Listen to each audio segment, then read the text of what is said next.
Beloved Ascension Pioneers, welcome to the woods. Yeah, I managed to come here at this spot. There's practically no one here. There's the gateway to here. It's like full of thorns and branches, and I don't think anyone gets here. And this is amazing because I can be like, playful and just woohoo. Anyway, here it is. I tested the camera a few times and it never worked, so maybe I'm trying with this light. Maybe it's meant to be recorded this way. I don't know.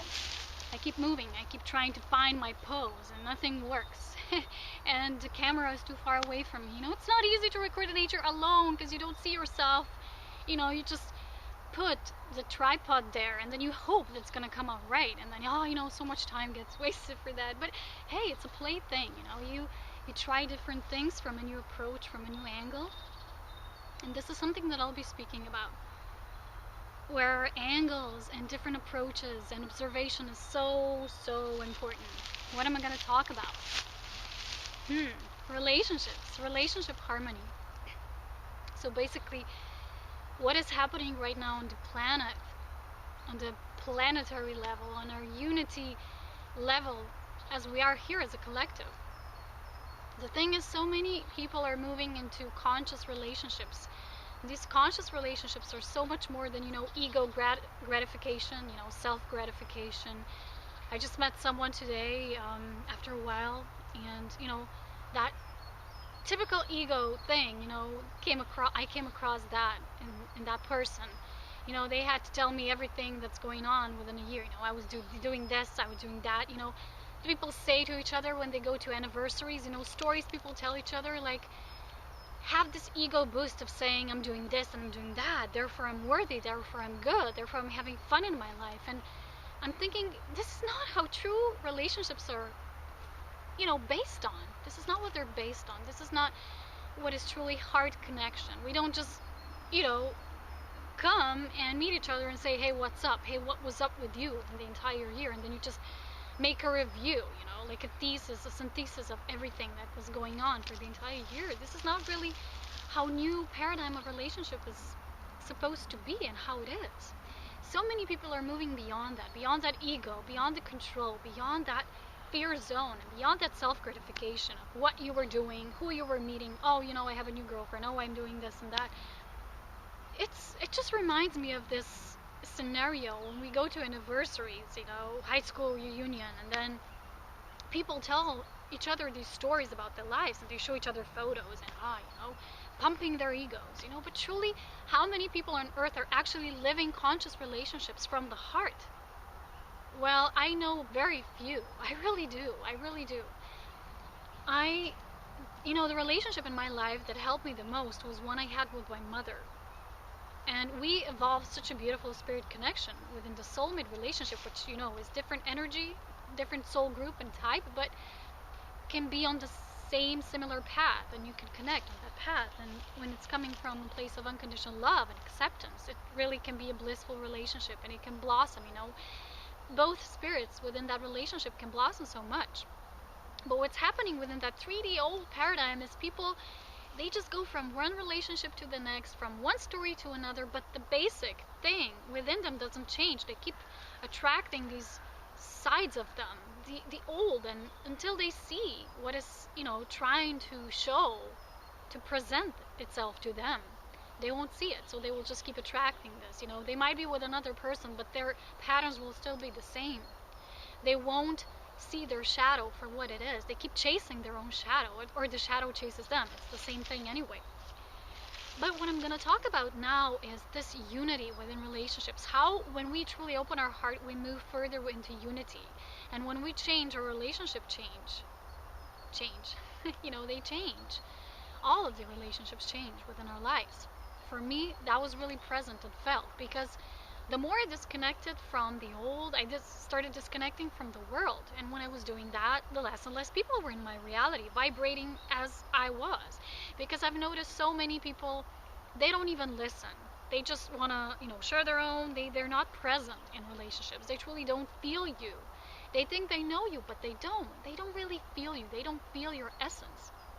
So when I was working on myself, I've started attracting new relationships, harmonious relationships. And this is what this video is about. It's about moving towards harmonious relationships and unity consciousness without separation. And only these harmonious relationships can lead towards that, because they offer a space, a field of sacred love, which, you know, helps you to really open your heart and be bare, naked, and be there, just fully present with all your vulnerabilities, all of your soft sides. You know, you just purely start feeling your essence with all the wounds, with all the soft spots, everything, all the hard spots. You know, we all sometimes we're going through phases in our lives that were difficult, so we kind of build this shield, you know, this armor, and now it's time to break this armor.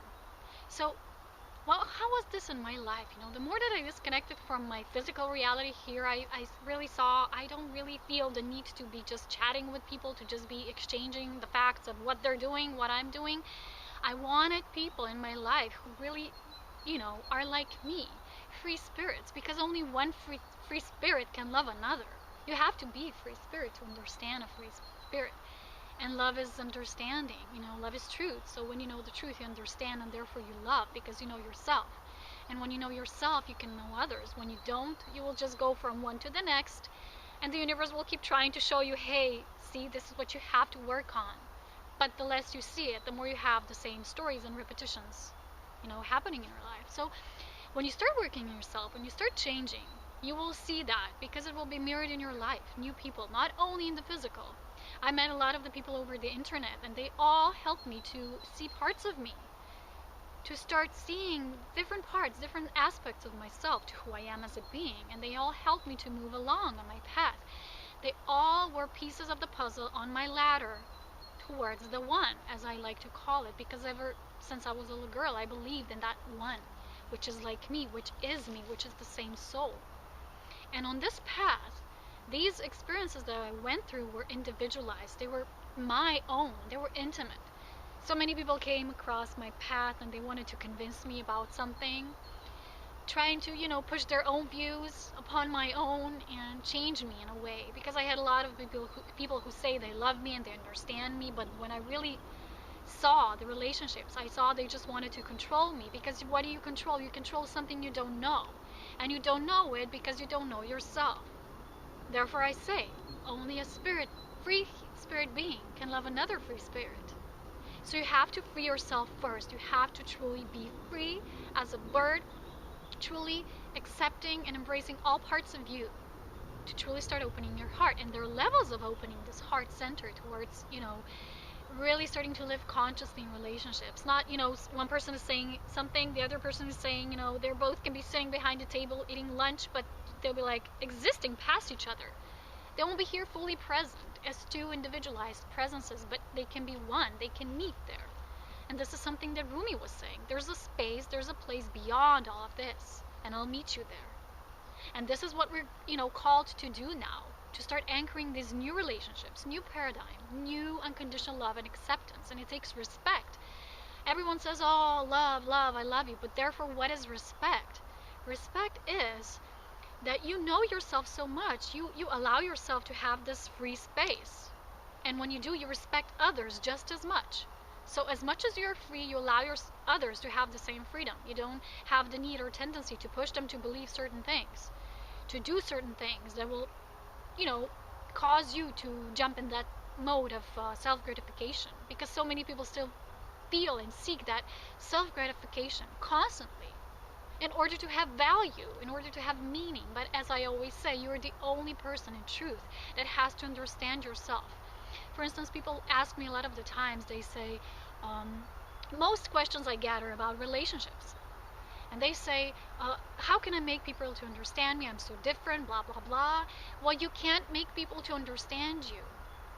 Does nature, when we go out, want us to understand her? She is self-obvious, and therefore we need to remember this state.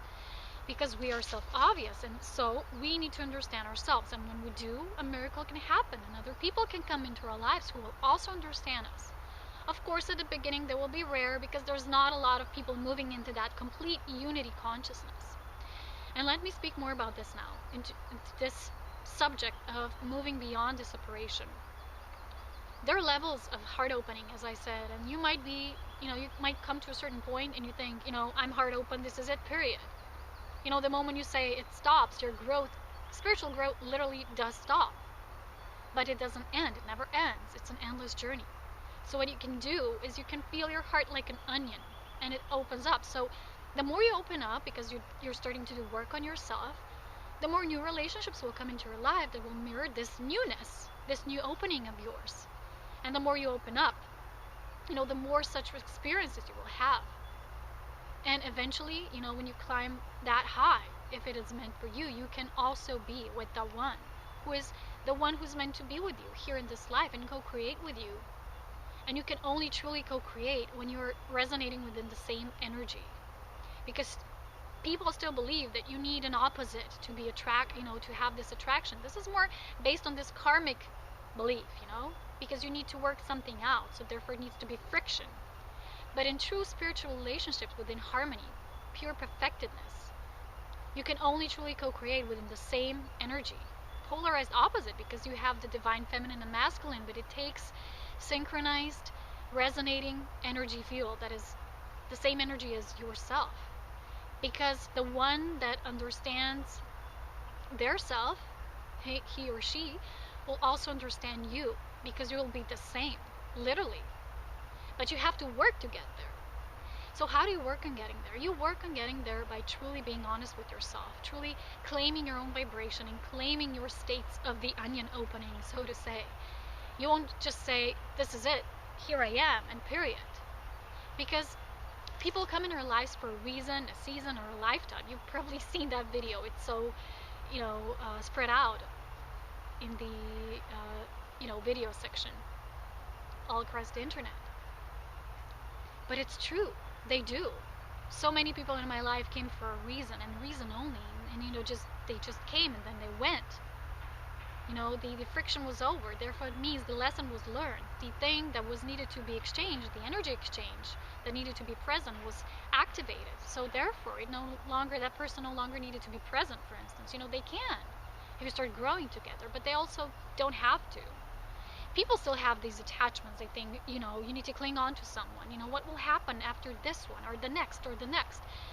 So we all keep building these inner fears. What happens? What happens if I never meet the one? What happens if I, first of all, you have to become the one. You have to know how to be with yourself, how to be in nature, how to be in your own energy field, because you have to know your energy field. Otherwise, you won't recognize the one. Either they stand here, like just 1 feet in front of you, but you won't recognize them because you don't recognize yourself. You don't become your self mirror. You don't activate your highest potentials. So it truly is important. And what I am to say about this, moving beyond that fear of separation, because everyone has it, face it,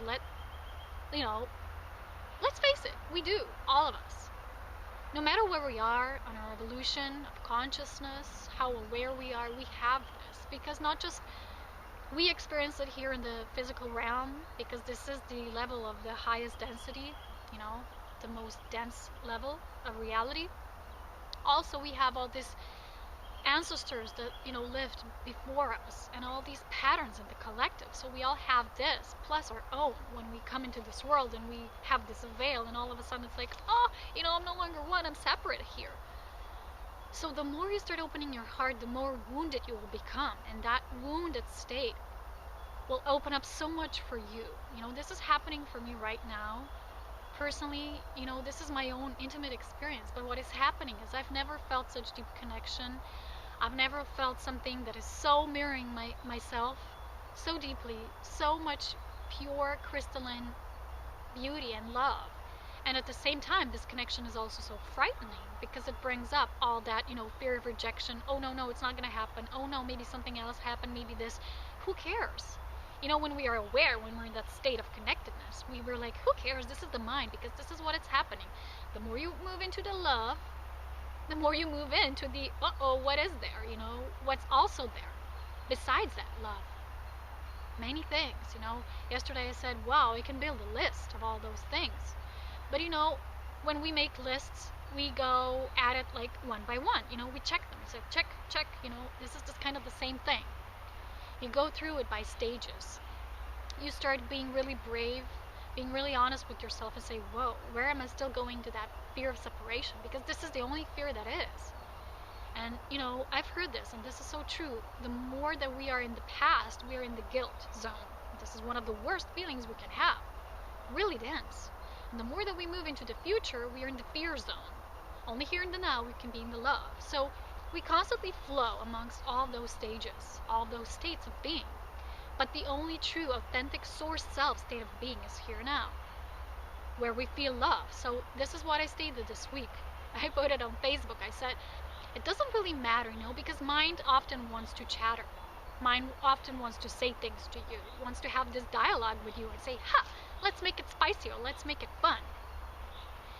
But it doesn't matter, when you really think of it, it doesn't matter whether you will be a lover with someone, a good friend, just an acquaintance, maybe a partner, maybe a business partner, or, it doesn't matter whether you're soulmate, soul partner, or twin flame. It really doesn't. It matters what the energy exchange of love is between the two. And not just the people, also nature, animals, plants, everything, all the aspects of creation. But with people, we are of the same, how do I say this, of the same creation type. So we mirror this back to each other, these wounds and fears and what we have gathered collectively. We are the ones who are doing it within our intimate relationships. So sometimes, something might be so deep, so profound, but you in the most deepest places, you will see your deepest fears. And then what you can truly do is just remain present, keep breathing, and say, wow, I still have this. I still have this fear of separation. Where do I still feel I'm not deserving? Where do I still feel that this, this can't happen for me? Although you think you believe in this fairy tale thing, when something comes, you say, no, not for me. Maybe for someone else, but not for me. We've all done it. Let's face it, we've all done it. We say we believe this, but then when it actually comes, we're like, no, big no. Why do we do this? Fear of separation. Only that. So, if we truly want harmonious relationships here on Earth, on this beautiful, beautiful planet that is so much calling for attention, because, when you look at animals, when I look at now, when it's springtime, look at all the butterflies and the birds, they just know. They're so lively. They sing, they dance. They're so lively. They don't waste a single moment of the now, because they don't have this brain perception, they don't have this in the collective field, but we do. So we have to heal it because it's our collective state. And we can learn a lot from the animals. The animals are not to be eaten. We're learning from them, just as they can learn from us. But we learn the most from, as I say, the same source of creation, which is us, because this is where we'll learn on the basic level of what is a human being. What is a human being? It's a divine source being. We are the ones who are mirroring that to each other. We are the ones who are being so called to do this, to move from addicted, attached relationships, from attachment and fear and guilt and control and possession and all of that and dominance, to true love. What is true love? There were so many masters and divine couples here. For instance, you have Radha, Krishna, you have Jesus, Mary, and so many others that I won't go into now, but there were so many that have shared their story here on Earth, reminding us that true love does exist. And every single being here on Earth, no matter how evolved and conscious they are, they subconsciously seek that. And when you meet that in your life, you can just say, wow, I'm so lucky that I get to experience this, because it is real. I've always felt it. And I won't let the fear of separation to, prevent me from experiencing that, because only you can, do that. Only you can prevent something from you. Spirit can constantly keep sending you this, but you'll be like, no, not for me. I don't deserve this. Why not? You're just as divine as everyone else. And in relationships, this is really shown. And as I say, so many couples here on Earth that were showing us this true love symbolism. That's not just a symbolism or an archetype. It's a true destiny. When you truly remember who you are, when you meet the self, you can meet that pure reflection in another.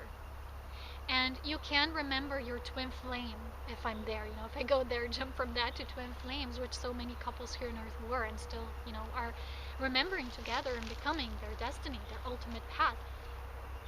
You can't recognize if you don't recognize yourself. So many people still seek in the outer, and they ask me stuff about it. But this is know thyself. This is the basic knowledge of the self, and where we still hold that separation, and where we still hold it in the collective.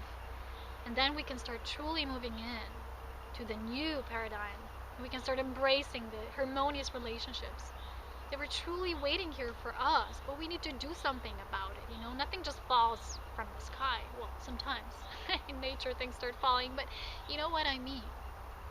So I hope that this message resonated and brought some truth and wisdom and light to all of you. I hope to, exchange with all your pure hearts, and I hope you really start opening up to your purity that you have within, because you cannot really merge with your ultimate self, the other you, which is pure you as source self, when you don't have that sacred marriage within you first. It starts with you, okay? It starts with all of us. Anyway, much love, and I'll talk to you soon. Bye.